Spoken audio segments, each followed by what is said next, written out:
இயேசு கிறிஸ்துவில் பிரியமான சகோதர சகோதரர்களே, இதோ இந்த நாளிலே இன்றைய நற்செய்தி வழியாக இறைவன் நமக்கு கொடுக்கிற செய்தி இரண்டு முக்கியமான ஒரு கருத்துக்களை இன்றைய நற்செய்தி மிக தெள்ள தெளிவாக நமக்கு சொல்கிறது. முதல் பகுதி, நாம் வணங்குகிற வழிபடுகிற இந்த இறைவன் யாவே இறைவன் வாக்கு மாறாத ஒரு இறைவனாக இருக்கிறார்.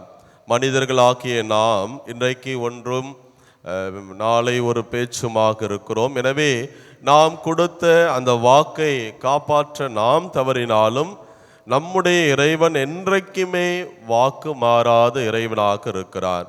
ஏனென்றால் அந்த தாவீதின் குடும்பத்திலிருந்து ஒரு பெரிய தளி தோன்றச் செய்வேன் என்று இன்றைய முதல் வாசகத்திலே தாவீது மன்னனுக்கு கொடுத்த அந்த இறைவாக்கு, நாத்தான் இறைவாக்கினர் வழியாக கொடுத்த வாக்குதான் ஆண்டவர் இயேசுவில் நிறைவு பெறுவதை இன்றைய நற்செய்தியிலே இந்த சக்கரையாவினுடைய பாடல் மிக தெள்ள தெளிவாக சொல்கிறது. அங்கே தாவீது மன்னன் ஆண்டவருடைய அந்த வாக்குத்தத்தத்தின் பேழை நான் இங்கு மாட மாளிகையில் இருக்கிற பொழுது அது அங்கே தனிமையிலே அங்கு பாசறையில் இருக்கிறதை கண்டு வேதனைப்படுகிறார்.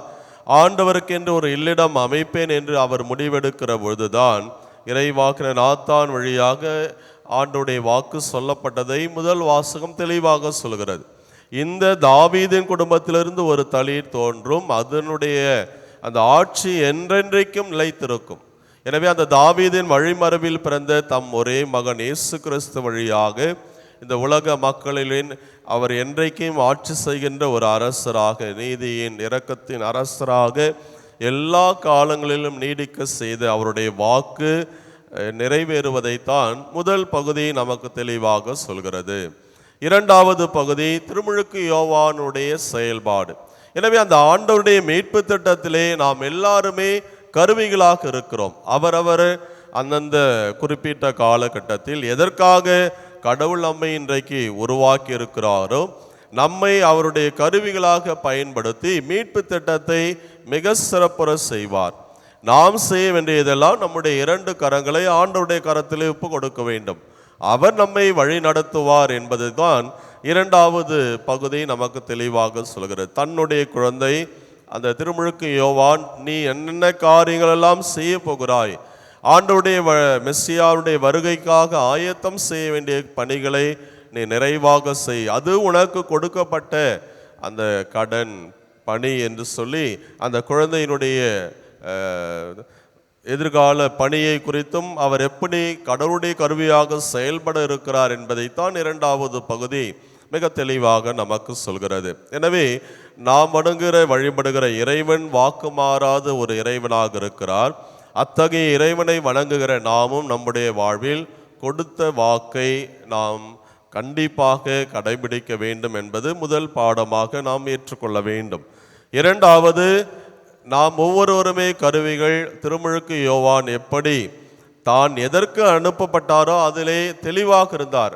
இதோ கடவுளுடைய செம்மறி என்று சுட்டி காட்டினார். அதற்கு முன்பாக பள்ளங்கள் எல்லாம் நிரப்பப்படட்டும், மேடுகள் எல்லாம் சமதளமாக்கப்படட்டும் என்று சொல்லி அவருடைய வருகைக்காக சமுதாயத்தில் இருக்கிற ஏற்ற தாழ்வுகள், அவரவருடைய வாழ்க்கை முறை எப்படி மாற்றிக்கொள்வது என்பதை பற்றியெல்லாம் தெளிவாக தன்னுடைய அந்த செய்தியை அவர் சொல்லி கடவுள் அனுப்பிய கருத்தை தெளிவாக நிறைவேற்றுகிறார். அதுபோல கடவுளுடைய கரத்திலே நாம் கருவிகளாக இருந்து அவருடைய மீட்பு திட்டத்திற்கு நாம் உதவ முன் வர வேண்டும்.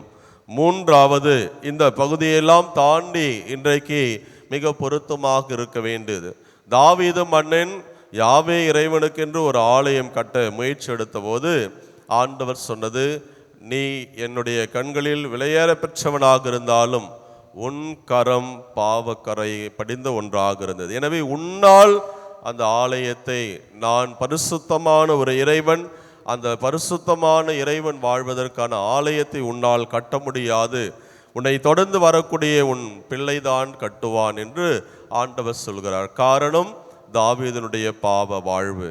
நம்முடைய வாழ்க்கையிலே நாம் இன்றைக்கு அந்த பாலநேசனுடைய பிறப்பு பெருவிழாவை கொண்டாட இருக்கிறோம். நம்முடைய உள்ளம் பரிசுத்தமாக இருக்க வேண்டும். அப்படி பரிசுத்தமான உள்ளத்தில்தான் ஆண்டவர் பிறப்பார் என்பதை நாம் உணர்ந்து கொண்டு இன்றைக்கு மாலையிலே இந்த ஒப்புரவு அருட்சாதனத்தை ஏற்பாடு செய்கிறோம். எனவே தாவீது மன்னன் பாவக்கரைவாக இருந்தபோது ஆண்டவருக்கு என்ற ஆலயம் கூட அவரால் கட்ட முடியவில்லை. ஆனால் அந்த விண்ணகம் மண்ணகம் ஆட்கொள்ள முடியாத அந்த மாபெரும் குழந்தை இயேசு மழலையாக நம் உள்ளத்தில் பிறக்க வேண்டுமென்றால் அந்த பரிசுத்த தனம் நம்மிடத்தில் இருக்க வேண்டும். நல்ல பாவ அறிக்கையை மேற்கொண்டு நம்முடைய உள்ளத்திலும் இல்லத்திலும் அந்த குழந்தை இயேசு பிறப்பதற்கான நல்ல ஒரு தயாரிப்பை மேற்கொள்ள நாம் முயற்சி எடுப்போம். அதற்கு தேவையான வரத்திற்காக மன்றாடுவோம். இறைவனே நம்மை நிறைவாக ஆசீர்வதிப்பாராக. ஆமீன்.